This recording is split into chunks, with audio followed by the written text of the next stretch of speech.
Hello guys, welcome to my tutorial. In this particular video, we will be talking about the Indian Contract Act 1872. ये chapter आप लोग CA foundation studies as well as for BCom studies use कर सकते हो और other courses as well.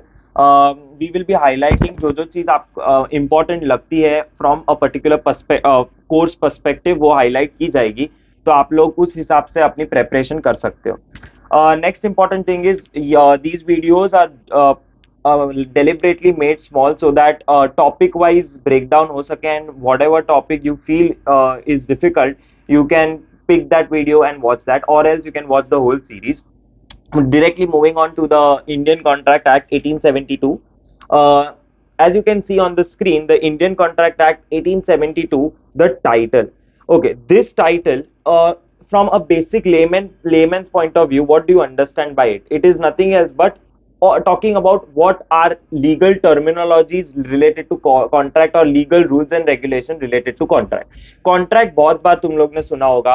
अगर कोई घर बाय कर रहा है तो you make a contract, you draft a contract. तो वो कॉन्ट्रैक्ट होता क्या है, लॉ के लैंग्वेज में वो कॉन्ट्रैक्ट होता क्या है. अभी कोई कोई लोग ऐसा भी बोलते हैं अग्रीमेंट होता है, ये होता है, वो होता है. But now if you are studying a professional course, it is very important to use your professional terminologies. Okay, first important thing, I will be giving you tips and tricks what is important while writing the paper as well, so you have to remember that as well. Okay, so in law the first important basic thing is you need to have a good command over your language.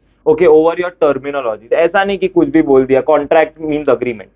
आगे जाके when you learn in detail, there is a very wide difference between the two. Okay, so we will be studying in this video itself, so let's just stay with it. Okay, the Indian Contract Act 1872, the first important thing what is given in your book is it got an assent in 25th of April 1872 and it got introduced on 1st of September 1872. Okay, now because it is a quick revision video, I will always tell you that don't remember every single thing. It is very difficult. Law is a very vast subject. तुम इसमें से कुछ मतलब, if it is an ocean, you are learning just a drop of it. Okay, so right now it is very important to just understand what is important to be learn. Okay, तो ये जो date है 25 अप्रैल 1 सितंबर, अभी तुम Montessori में हो नहीं, तुम्हें कोई डेट्स याद रखनी है नहीं, तुम कोई स्कूल में हो नहीं, तो खाली इंपॉर्टेंट चीज क्या है, ईयर. अभी ये ईयर भी क्यों इंपॉर्टेंट है, because you have to write this year in the title of your act. Okay, so the act ka title says Indian Contract Act 1872.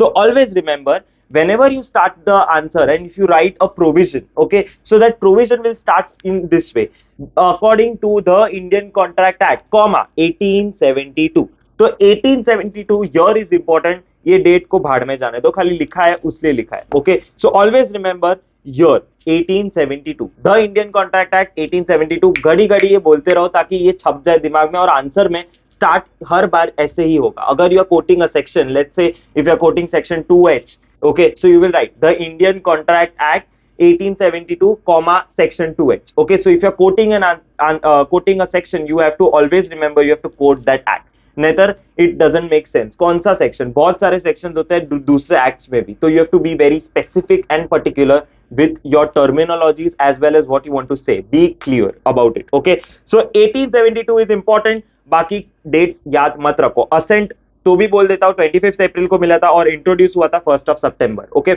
अगर तुम्हारी गर्लफ्रेंड या किसी का बर्थडे ये डेट पे आता है, तुम्हें याद रहता है, तो ज्यादा याद रखोगे तो कोई प्रॉब्लम नहीं. Okay, next, moving on. Next important thing is it is the oldest act. Okay, oldest act, and it is an act formed from pre-independence time. Okay, तो ये भी एक थियोरी पार्ट है, इतना इंपॉर्टेंट नहीं है, बेसिक एक इंट्रोडक्शन एक स्टार्ट दिया है. तो it is the oldest act. It was formed pre-independence, and third thing what we learned is it was introduced and got an assent in 1872. Therefore we write the Indian Contract Act, 1872. तुम्हारे chapter का title का नाम भी वही है. Moving on. Now, सबसे पहला चीज हम लोग पूरे वीडियो में एक चीज कंसिस्टेंट रखेंगे, हर एक चीज को ब्रेक डाउन करेंगे. तो अभी हमने क्या पढ़ा था, इंडियन कॉन्ट्रैक्ट एक्ट 1872. 1872 का मतलब समझ गया. इंडियन, अभी तुम देखो ये वीडियो देख रहे हो और इतने बड़े हो चुके हो तो समझ जाओगे कि ऑफकोर्स ये लॉ इंडिया का पढ़ रहे हो तुम लोग, तो इंडियन आ गया. और अभी the important word is over here is contract. Okay, now what is contract. Now just diving into the law kind of vibe, what is there about sections. Sections देखो फाउंडेशन टाइम में बच्चों को, CA foundation I am talking about, बच्चों को sections याद रखना important नहीं है। पर होता क्या है, अगर तुम सेक्शंस लिखो और वो सेक्शंस राइट हो, तो क्या होता है, एक अच्छा इंप्रेशन छूट जाता है from exam the person who is checking the paper. Okay, तो अगर सेक्शंस देख लिए, अगर तुमने उसको अंडरलाइन कर दिया है, तो क्या होता है, वो जो चेक कर रहा है उसको लगता है कि बच्चे को कुछ तो पता होगा, तो कुछ मार्क्स मिल जाते हैं और एक अच्छा इंप्रेशन छूटता है। It is all about impression and how you are communicating in the paper. Okay, so always remember, याद रहे तो रखो, and in this video I will make sure तुम्हें याद रह जाए। ओके, सो कॉन्ट्रैक्ट का section is section 2H। Okay, section 2H। Now how to remember this? Okay, contract starts with C and section 2H। Always remember, सारे definitions कोई भी act के हो ना, वो सारे definitions are always in section 2 and section 3 of that particular act। तो Indian contract act में कॉन्ट्रैक्ट का डेफिनेशन तुम्हें कहां मिलेगा? Of course in the definition section which is section 2। Okay, so section 2 याद रखना, डेफिनेशन का सेक्शन है। ओके, हर एक कोई भी डेफिनेशन आएगा तो सेक्शन 2 आएगा। ओके, तो सेक्शन 2, बट आगे क्या, उसमें कौन सा वाला? तो सेक्शन 2H। एच कैसे याद रखोगे? ऑलवेज रिमेंबर, अगर तुम्हें पता होगा इंग्लिश में CH वर्ड बहुत साथ में यूज होता है। अभी तुम्हारे दिमाग में जो भी आया होगा वो तुम निकाल दो। मैं वर्ड बात कर रहा हूं, CH, cheers, chairman, chairperson etcetera. तो वो सारे जो भी वर्ड्स है उसमें CH साथ में आता है। ओके, तो ये सारे वर्ड्स में CH साथ में आता है, इसलिए कॉन्ट्रैक्ट का C और H, okay, is very important. Section 2H is very important। Contract का definition is where in section 2H। Always remember CH वैसे। Okay, section 2H। 2 कहां क्यों आया? डेफिनेशन सारे 2 में आते हैं। Moving on, what is a contract? Contract is nothing else, breaking down an agreement enforceable by law is a contract. Okay, so what is a, क्यों देख रही है इसे?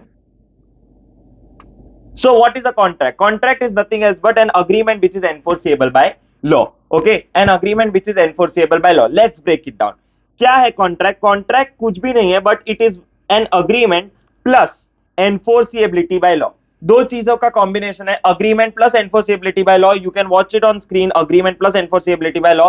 रफ में कुछ नहीं, अगर I would always recommend, if you are watching this, write it। Agreement is equal to contract is equal to agreement plus enforceability by law।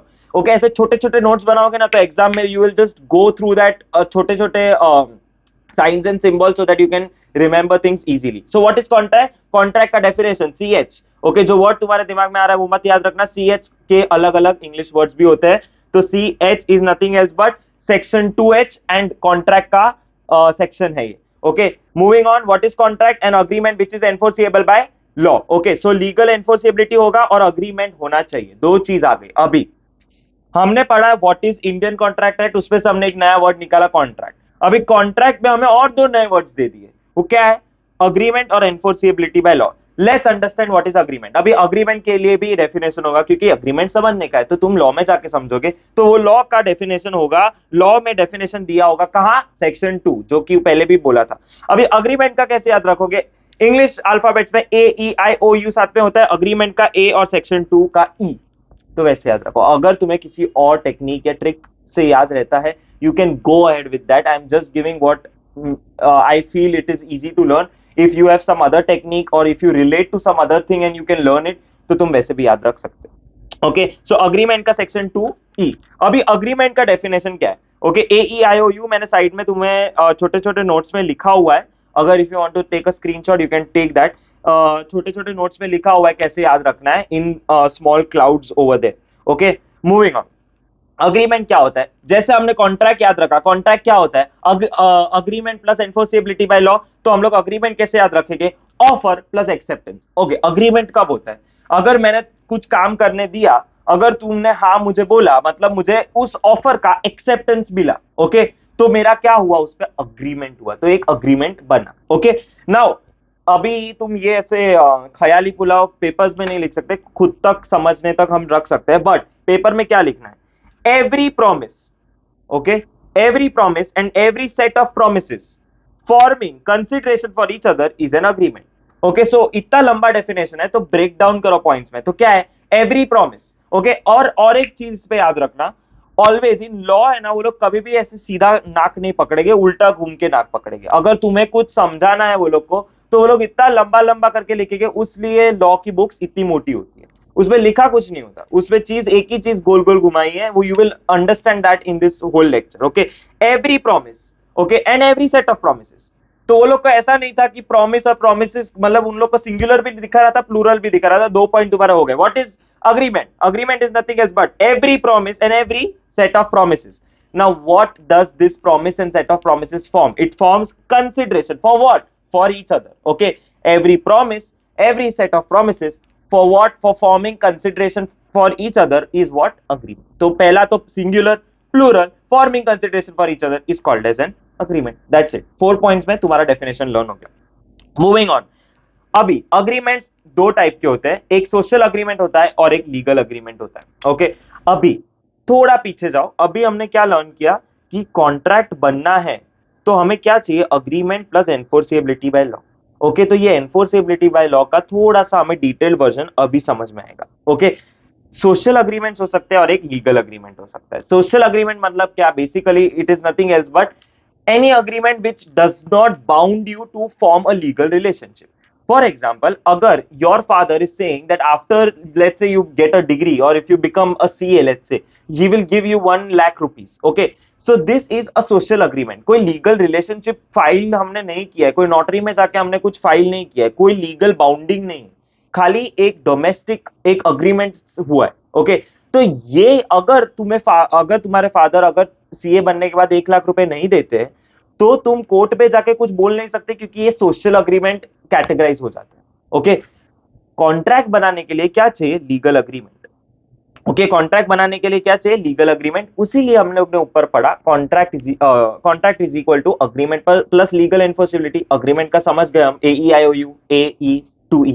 Okay, तो वैसे अभी हम लोग आ जाते हैं लीगल साइड पे। लीगल एनफोर्सिबिलिटी भी क्या मतलब बोल क्या रहे हैं वो लोग? बेसिकली ये बोल रहे हैं कि you need to categorize a legal relationship, then only you can form a legal agreement, and further this legal agreement will filter out and form your contract. Okay, सारे agreements contract नहीं हो सकते, ये हम लोग आगे आगे देखते हैं, because the thing is there is a difference in about agreement and contract, उसमें ये डिटेल में डिफरेंस आएगा और वो अभी आ ही चुका है, बट वो that is the last point, we will understand that because on that there is a important question. Okay, moving on, agreement contract always ऐसा कोई भी आया ना तो पहला चीज क्या करो? डेफिनेशन लिख दो, सेक्शन कोट कर दो। ओके, सेकंड चीज अभी इस पे क्या है? अग्रीमेंट और contract. Contract is a narrower term. क्यों? क्योंकि अग्रीमेंट आगे जाके कॉन्ट्रैक्ट बनेगा ना।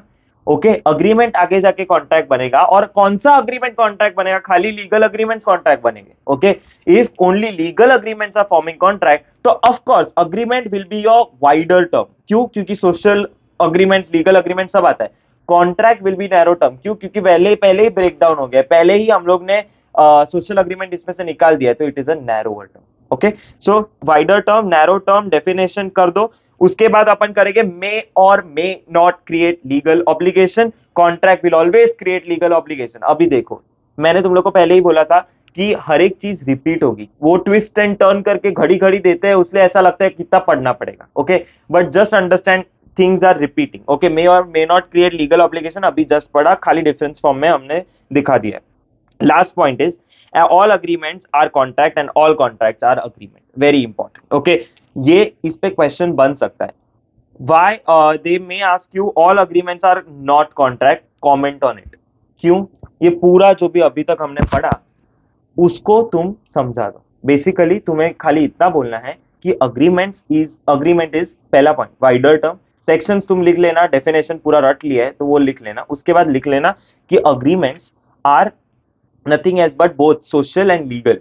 Only legal agreements go ahead and form contract. Therefore, agreement are categorized to be a wider term and contract is categorized to be a narrow term. Okay, for this video, I think you have got a basic idea about what is agreement and contract. Further, we will be going into detail about agreement, offer and types of offer. So for now, let's just understand, and most important question is this last comment question, which is nothing else but all agreements are not contract, all contracts are agreement. Okay, so for now, closing down with this question, moving on with the next topic in the next video.